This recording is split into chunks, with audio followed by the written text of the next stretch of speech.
नमस्ते, मेरा नाम अनु है और अब हम करेंगे चैप्टर 9 हेरिडिटी एंड एवोल्यूशन और हम स्टार्ट करेंगे पेज नंबर 152 पे नीचे 9.5.1 ट्रेसिंग एवोल्यूशनरी रिलेशनशिप्स जो क्रमागत उन्नति के रिश्ते हैं उनको देखते हैं अब। When we try to follow evolutionary relationships, जब हम पढ़ाई करते हैं ये क्रमागत उन्नति की रिश्तों के बारे में, how do we identify characteristics as common? हम कैसे बोल सकते हैं कि जो लक्षण हम देख रहे हैं वो ज़्यादातर सब में है, कॉमन है। दीज कैरेक्टरिस्टिक्स, ये लक्षण इन डिफरेंट ऑर्गेनिजम्स, अलग अलग जीवाणु में वुड बी सिमिलर, वो सेम होते या सामान्य होते, because they are inherited from a common ancestor, क्योंकि वो एक कॉमन एंसेस्टर, एक जो सेम एंसेस्टर से आते हैं। एंसेस्टर माने दादा दादी, परदादा दादी और उनके दादा दादी वगैरह, वो सब एंसेस्टर्स होते हैं। एज एन एग्जाम्पल के तौर पे, consider the fact that mammals have 4 limbs. सोचिए कि जो मैमल्स होते हैं, मैमल्स वो होते हैं जो अपने बच्चे जो हैं अपने बॉडी में रखते हैं और उनको दूध पिलाते हैं, जैसे मनुष्य जो है मैमल हैं। तो मैमल्स हैव 4 लिम्स, मैमल्स को जो हैं 4 अंग हैं, माने 2 हाथ हैं और 2 पैर हैं। As do birds, reptiles and amphibians, पर ये जो हैं चिड़िया के भी हैं और छिपकली के भी हैं, और एम्फिबियन जैसे फ्रॉग्स के भी हैं। जो एम्फिबियंस वो होते हैं जो मेंढक, एम्फिबियंस जो धरती पे भी रह सकते हैं और पानी में भी रह सकते हैं। The basic structure of the limbs, जो ये जो हाथ और पैर हैं, जो बेसिक कैसे वो दिखते हैं, is similar though it has been modified to perform different functions. ये सारे जो हैं, मनुष्य है या कोई ये चिड़िया है या छिपकली है या मेंढक है, इनके जो ये हमारे हाथ और पैर जो हैं काफ़ी सेम दिखते हैं, पर अलग अलग काम करने के लिए वो थोड़े से अलग हैं हर एक में। इन वेरियस वर्टिब्रेट्स वो होते हैं जिसमें वर्टिब्रा होता है, पीछे जो है हमारी पीठ पे एक बोन हड्डी होती है ना, स्पाइन, और उसमें वर्टिब्रा होते हैं। तो वर्टिब्रेट्स वो होते हैं जिसमें वो स्पाइन होती है, और वर्टिब्रे होते हैं छोटे छोटे, वर्टिब्रे जो होते हैं वो छोटी हड्डियाँ होती हैं।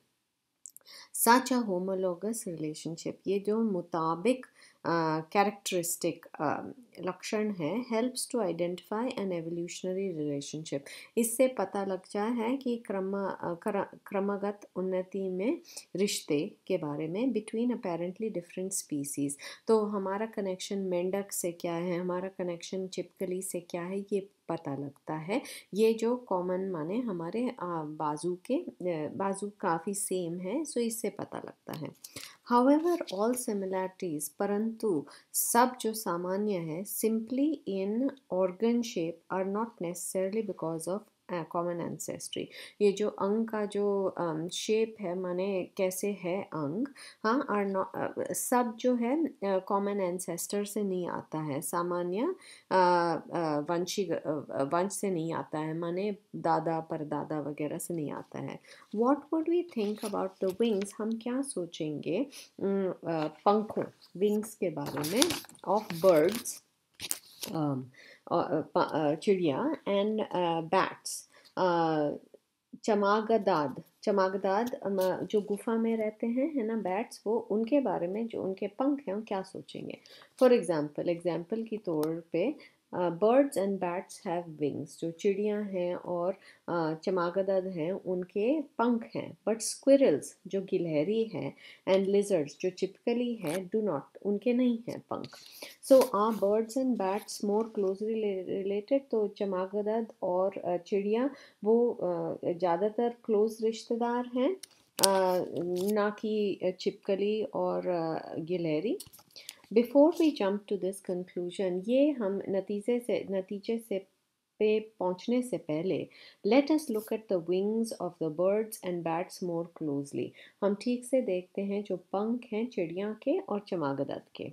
When we do that, जब हम ये करते हैं, we find, हम जानते हैं that the wings of bats are skin folds, जो पंख हैं चमागदड़ के, वो एक्चुअली जो हैं स्किन के त्वचा की तह हैं।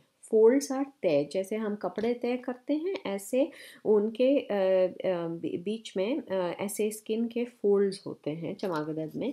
स्ट्रेच्ड, उनको स्ट्रेच किया जाता है, बढ़ाया जाता है, मेनली बिटवीन इलोंगेटेड फिंगर्स, लंबी लंबी उंगलियों के बीच में। So but the wings of birds, पर जो पंखे हैं चिड़िया के, आर अ फेदरी कवरिंग, वो जो हैं वो परादर हैं माने फेदर्स हैं, ओके, और कवरिंग माने जो कवर होता है, ऑल अलोंग द आर्म, पूरे बाजू पे, ठीक है। The designs of the two wings, तो ये जो चमागदड़ के और चिड़िया के जो पंख हैं, वो डिज़ाइन जो है वो कैसे किससे बना हुआ है, ये सब अलग है, ठीक है। अर्थात वेरी डिफरेंट, तो बहुत अलग हैं। दे लुक सिमिलर, वो दिखते सामान्य हैं। Because they have a common use for flying, क्योंकि उनका यूज़ जो है वो यूज़ करते हैं उड़ने के लिए, ठीक है। But their origins are not common, पर कहाँ से वो आते हैं, ओरिजिन्स आर नॉट कॉमन, वो सामान्य नहीं है। This makes them analogous characteristics, इन्हें बोलते हैं एनालोगस लक्षण, rather than homologous characteristics, मुताबिक लक्षण नहीं पर एनालोगस लक्षण। It would now be interesting, अब दिलचस्प होगा, to think, सोचना, about whether bird arms and bat arms should be considered homologous or analogous, उन्हें मुताबिक माना जाए या एनालॉग माना जाए चिड़िया के जो बाजू हैं और चमागदड़ के जो बाजू हैं। अच्छा, अब बात करते हैं 9.5.2 फॉसिल्स के बारे में। तो फॉसिल्स वो होते हैं जीवाश्मोन, ओके। तो अगर कोई चीज़ मर जाती है, जैसे कोई कीड़ा है या कोई चिड़िया है, वो मर जाती है और फिर जो है ज़मीन में वो चली जाती है, ऊपर और ज़मीन आ जाती है और ज़मीन आ जाती है, और सैकड़ों साल बाद जब वो मिलते हैं, वो फॉसिल्स कहलाते हैं।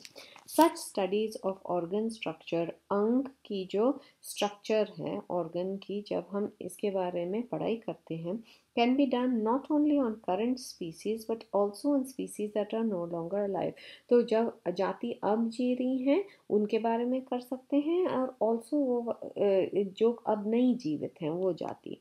How do we know that these extinct species ever existed, हमें कैसे पता है कि ये जो चली गई हैं जो जाति हैं वो कभी थी भी या नहीं। We know from finding fossils, हमें पता चलता है क्योंकि हमें उनके शरीर जो हैं फॉसिल के तौर पे मिलते हैं। What are fossils? Fossils होते क्या हैं?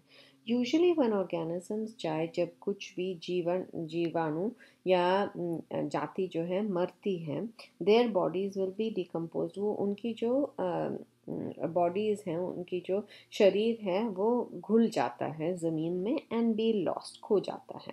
But every once in a while, पर कभी कभी, the body or least some of the parts, जो शरीर है या कोई कोई अंग शरीर का, may be in an environment, वो ऐसे वातावरण में हो सकता है, that does not let it decompose, जो घुलने उसे नहीं देता वो वातावरण completely. If a dead insect, अगर ये मरा हुआ कीड़ा, कॉट इन हॉट मड, अगर वो गर्म मिट्टी में फंस जाए, for example, it will not decompose quickly, तो वो जो है घुलेगा नहीं जल्दी, and the mud will eventually harden, और जो मिट्टी है वो सख्त हो जाएगी, एंड रिटेन द इम्प्रेशन, और वो अंदर ही रहेगा, और प्रभाव होगा उसका बॉडी पार्ट्स का, उसकी पूरी जो अंग है बॉडी की या कोई कोई अंग बॉडी की, वो अंदर ही रहेगी कीड़े की।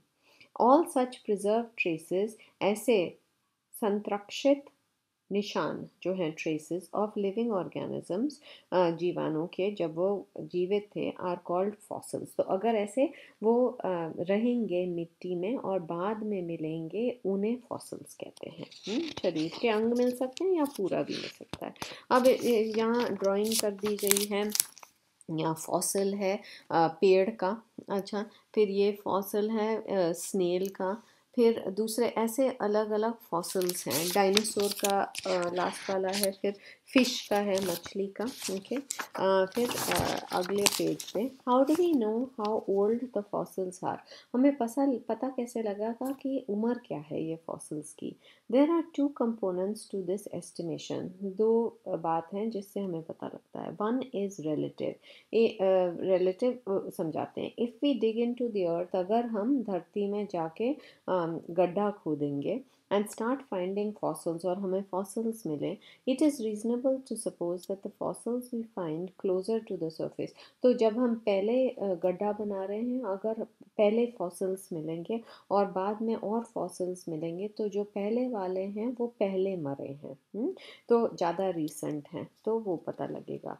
The second way of dating fossils, दूसरा जो है तरीका पता लगाने का कि कितनी उम्र है फॉसिल्स की, is by detecting the ratios of different isotopes of the same element in the fossil material। तो जो एलिमेंट है, जो मेटल है या जो भी है, जैसे कार्बन है या हाइड्रोजन है या नाइट्रोजन है, वो फॉसिल में है, उसे जो है जो कार्बन का या हाइड्रोजन का एक ही फॉर्म नहीं होता, पर अलग अलग फॉर्म होते हैं, उसे जो है आइसोटोप्स बोलते हैं। तो पता लगाते हैं कि रेशियो क्या है, ये आइसोटोप कितना है, दूसरा आइसोटोप कितना है, तीसरा आइसोटोप कितना है उसी एलिमेंट में, और उससे पता लगता है कितना पुराना है। It would be interesting to find, दिलचस्प होगा to find out exactly how this method work, कि ये तरीका कैसे वर्क होता है। तो अगर आप डायग्राम देखेंगे, how do fossils form layer by layer, या Let us start 100 million years ago. 100 million साल पहले, some invertebrates, जिनके वर्टेब्रे नहीं थे, on the seabed die, जो नीचे थे, ये समुंदर के एकदम नीचे, वो मर गए, and are buried in the sand, और वहाँ जो रेत है वहाँ वो रहे। More sand accumulates, और रेत आ गया, and sandstone forms under pressure, और जो है रेत का पत्थर बन गया वहाँ प्रेशर के तौर पे। मिलियंस ऑफ ईयर्स लेटर, सैकड़ों साल के बाद, dinosaurs living in the area, जो डायनासोर्स जो थे बहुत बड़े थे, हाथी से भी बड़े थे, दुगने या 3 गुने थे, वो मर जाते हैं। एंड देयर बॉडीज टू, और उनकी जो शरीर था वो भी मिट्टी में घुल जाता है, buried in the mud. This mud is also compressed into rock, ये जो मिट्टी है ये भी पत्थर बन गई प्रेशर से। Above the rock containing the earlier invertebrate fossils, तो पहले जो थे समुंदर पे देखे थे, पहले वो मर गए थे और वो सैंडस्टोन के साथ में थे। फिर उसके ऊपर डायनासोर मरे, वो भी पत्थर में उनकी बॉडीज इकट्ठी हो गई। Again millions of years later, बाद में सैकड़ों साल बाद, the bodies of horse like creatures, वो जो जानवर थे जो घोड़े के जैसे दिखते थे, डाइंग इन द एरिया, वो भी मर गए। Are fossilised in rocks above those earlier rocks, तो वो ऊपर आ गए डायनासोर के, और वो भी पत्थर बन गए, वो जो मिट्टी थी पत्थर बन गई। मच लेटर, उसके बाद, बाय इरोजन और वाटर फ्लो, जो इरोजन वो होता है जिससे पत्थर के लेयर्स जो है निकल जाते हैं, पानी के फ्लो से, पानी के प्रेशर से, wears away some of the rocks, थोड़ा सा पत्थर निकल जाता है, एंड वो जो ये और एक्सपोज करता है, पता लग जाता है कि ये घोड़े जैसे ये जो जानवर थे वहाँ। एज वी डिग डीपर, हम और अंदर जाते हैं, तो we will find older and older fossils, तो फिर हमको डायनासोर मिलेंगे, फिर हमको इन्वर्टेब्रेट्स मिलेंगे, ज़्यादा पुराने फॉसिल्स मिलेंगे। तो यहाँ मैं बंद करती हूँ और अगली बार पेज 155 करेंगे।